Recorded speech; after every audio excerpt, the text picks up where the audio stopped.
Olá amigos, sejam todos bem-vindos a mais uma palestra de atualização desenvolvida pelo portal Atualidades do Direito. Hoje nos honra com a sua presença aqui em nossos estúdios a professora Regina Beatriz. Ela é advogada, é mestre e doutora pela USP, é professora de especialização da Fundação Getúlio Vargas, FGV, é professora da OAB São Paulo, da Escola Superior de Advocacia da OAB São Paulo, e diretora do Instituto de Direito e Família do IASP São Paulo. É também autora de diversas obras jurídicas, dentre elas Código Civil Comentado, onde ela é coordenadora desde a 6ª edição, e comenta Direito de Família e Responsabilidade Civil. E também é autora, juntamente com Washington de Barros Monteiro, do curso de Direito Civil, da parte de Direito de Família, volume 2.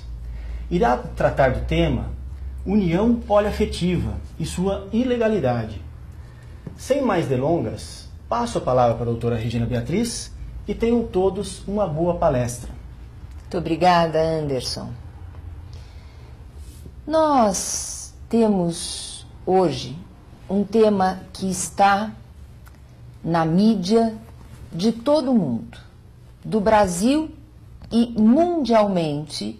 Nós hoje temos inúmeras notícias a respeito da chamada união poliafetiva. Vamos, por favor, colocar o slide na tela inteira para que possamos verificar o título que procurei dar a esta palestra. Ilegalidade da poligamia. Por quê? Poliafetividade é algo que não passa de poligamia. E escritura pública do trio de Tupã de São Paulo, que significa uma suposta oficialização da orgia.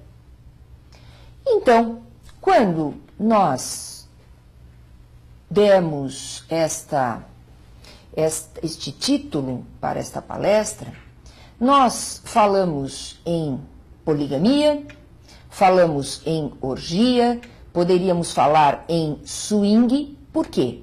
A união de uma mulher com 2 homens ou de um homem com 2 mulheres é efetivamente o que o Brasil, a sociedade brasileira e, portanto, o direito brasileiro, que segue os ditames sociais, como o direito de todos os países. O direito não existe se ele não atender aos anseios sociais, se ele não estiver de acordo com os costumes sociais. Esta escritura, que supostamente oficializou este trio como uma união estável, esta escritura é ilegal.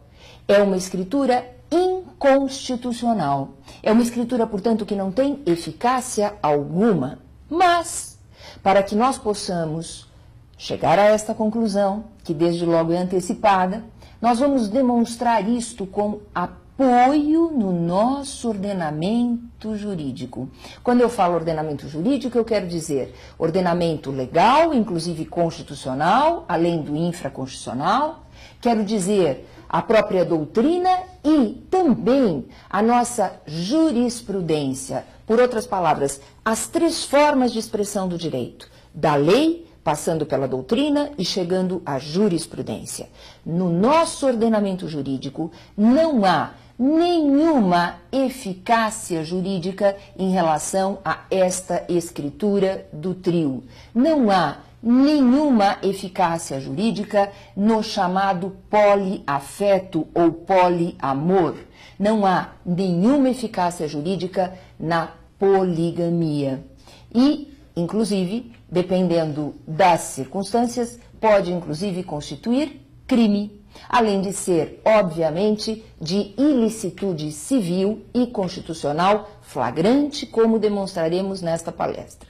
Pois bem, voltando mais uma vez ao slide, nós vamos demonstrar aqui, próximo slide, por favor, que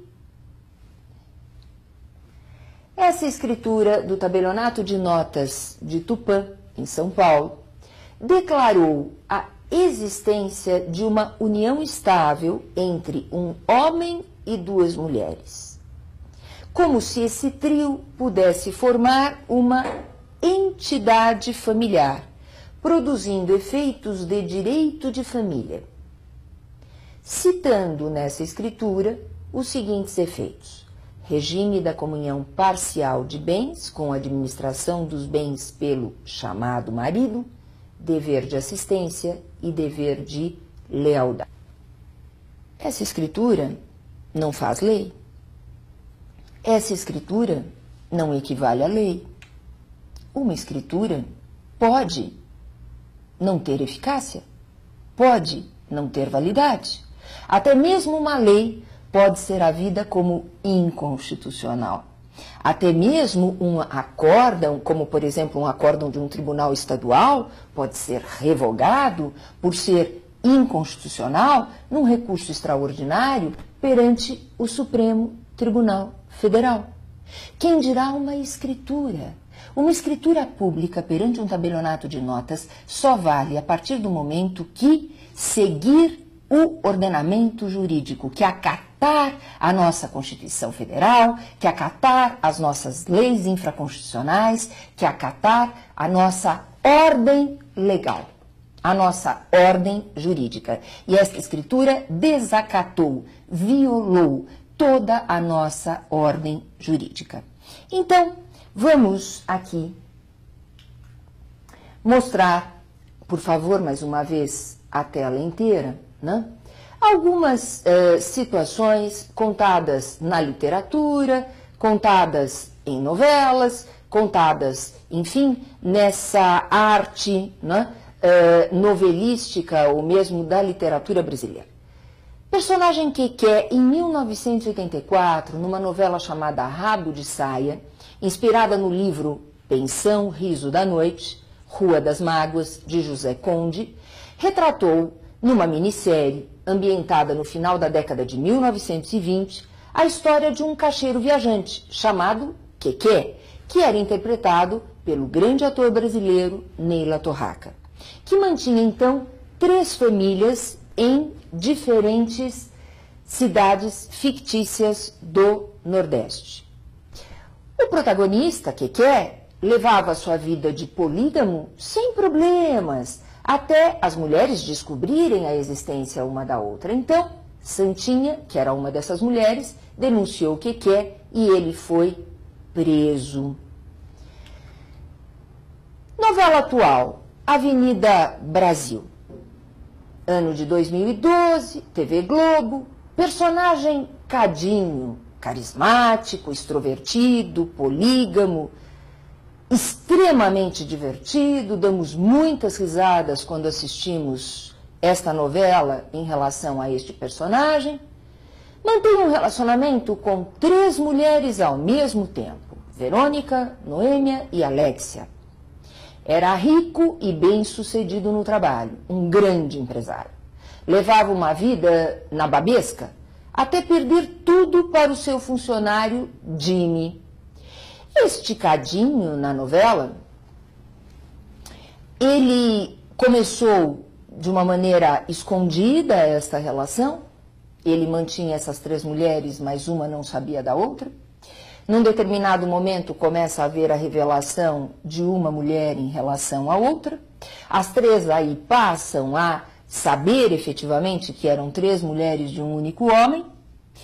E ele, então, oficializa, aspas, essa relação entre as 3 que fazem um contrato. E nesse contrato estabelecem deveres, direitos, supostos deveres e direitos. Este homem, então, parece, nesse momento, muito tranquilo, porque, afinal de contas, está tudo em paz. Só que ele não consegue dar atenção a 3 casas e, ao mesmo tempo, a sua atividade empresarial. E, a partir desse momento, ele cai em falência. Ele fica absolutamente desprovido de recursos e aí vem a consequência. Estas mulheres que antes eram tão encantadas e aceitavam esta poligamia passam a destratá-lo e rejeitá-lo. Esta é a novela Avenida Brasil, que retrata este personagem divertido, mas que efetivamente se vê, depois desta tal oficialização, se torna um desgraçado. Pois bem, vamos agora a um próximo slide, em que nós temos Jorge Amado. Por favor, o slide tela inteira. Jorge Amado, numa obra, né, conhecida, Dona Flor e seus dois maridos. E eu cito esta obra de Jorge Amado porque quando se fala em poliamor ou poliafeto, e nesta escritura de Tupã, vem à mente um homem com duas mulheres. Só que aqui, Dona Flor e seus dois maridos, ou seja, uma mulher com dois homens, porque afinal de contas, se fosse aceitável o poliafeto, poderia haver também a presença de duas mulheres com um homem, ou quiçá de 3 mulheres com um homem, 5 mulheres com um homem, e a recíproca seria verdadeira. Até 2 homens com 2 mulheres, ou 3 com 2, enfim, a imaginação aí é infinita. O romance se inicia com a morte do Vadinho, um boêmio, jogador e alcoólatra que morre subitamente em pleno carnaval de rua, vestido de baiana. Após um novo casamento, o espírito de Vadinho, que era filho de Exu, retorna e passa a atormentar Dona Flor. Somente ela vê Vadinho, que quando está com Dona Flor, parece ser capaz de realizar as mesmas coisas que fazia na cama quando estava vivo. Dona Flor hesita em se manter fiel ao novo marido ou ceder ao espírito do primeiro. Dona Flor era casada com Vadinho, Vadinho falece, ela se casa com um outro homem e então ela passa a manter um marido vivo e um marido morto, né? Dividindo o espaço efetivamente numa poligamia mais uma vez. Pois bem, argumentos a favor deste chamado poliamor ou poliafeto. Esses argumentos são argumentos que vêm expostos nas mais diversas notícias veiculadas pela mídia no nosso país e, repito, mundialmente. Esses argumentos são basicamente os seguintes. Por favor, mais uma vez, o slide. Reconhecimento de um fato que estaria consolidado na vida real. Então, se é um fato, segundo quem defende esta escritura, deveria haver a sua oficialização perante o nosso ordenamento jurídico. Inexistência de impedimento legal. Segundo essas pessoas que defendem, e até o Instituto Brasileiro de Direito de Família, que apresentou em seu site, na página do seu site, uma defesa ferrenha em relação à união poliafetiva, diz: não há impedimento legal, não há casamento civil. Se houvesse casamento civil, haveria poligamia. O que existe no caso, segundo este site do IBDFAN, seria uma união estável. E a união estável pode ser aquela que compreende mais do que 2 pessoas. Não há crime em relação a este trio, a esta união estável de 3 pessoas.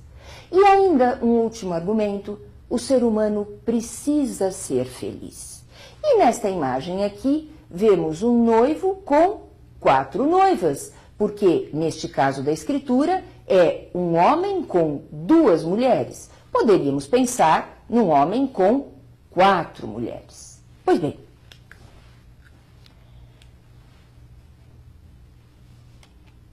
fato da vida real. Matar, infelizmente, é um fato da vida real, que se vê, inclusive, infelizmente, hoje, com alguma constância, até mesmo entre os membros de uma família. Roubar ou furtar também é um fato real, que infelizmente também se vê hoje, ainda mais numa grande capital como São Paulo, constantemente nas ruas ou nas casas, e também, infelizmente, no extravio de patrimônio de um dos membros de uma união estável, de um casamento em face do outro às vésperas de uma separação, também ocorre constantemente. São fatos da vida real, são fatos consolidados na vida real. Por isso, esses fatos, ou as pessoas que matam, as pessoas que roubam ou furtam, ou que extraviam patrimônio em prejuízo do cônjuge ou do companheiro, essas pessoas merecem alguma proteção do direito? Não. O que essas pessoas merecem é punição, sanção. Em alguns casos, penal. Em outros casos, civil. E a sanção civil, ela é tão relevante quanto a sanção penal, como todos nós sabemos. Só que tem, obviamente, uma realização da sanção, uma aplicação da sanção de modo diferente. Pois bem, esse argumento é um fato da vida real. Existem pessoas que vivem relações do chamado poliafeto, que é poligamia. Este argumento não é convincente, não é válido, não tem nenhum suporte, nenhum apoio no nosso ordenamento jurídico, portanto. O que é, antes disso, voltando a esses argumentos, para que não deixemos qualquer um deles sem resposta, inexistência de impedimento legal.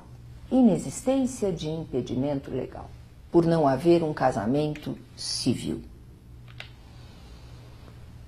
Se há um casamento e ocorre um outro casamento, efetivamente há crime de bigamia e o segundo casamento na órbita civil, na órbita do direito de família, é nulo de pleno direito. Isto está devidamente estabelecido e tipificado no Código Penal, assim como devidamente previsto no Código Civil, inclusive no Código Civil de 2002. Esse argumento de que por não haver bigamia ou por não haver previsão expressa de nulidade da segunda união estável, né, é um argumento totalmente descabido. Eu posso dizer que é um argumento pífio, desprezível. Por quê? Porque não é pelo fato de não ser crime, este trio não estar praticando um crime, porque realmente não existe casamento, existe uma suposta união estável. Não é por isto que este trio possa viver uma relação de família. Não é por causa da inexistência de uma nulidade, não? De uma união estável, quando ela concorre com uma outra união estável, que esta suposta união estável entre três pessoas tenha alguma eficácia de direito de família. E o último argumento: o ser humano precisa ser feliz. E que existiriam pessoas que dependem de uma multiplicidade nas suas relações sexuais e afetivas para encontrarem a verdadeira felicidade.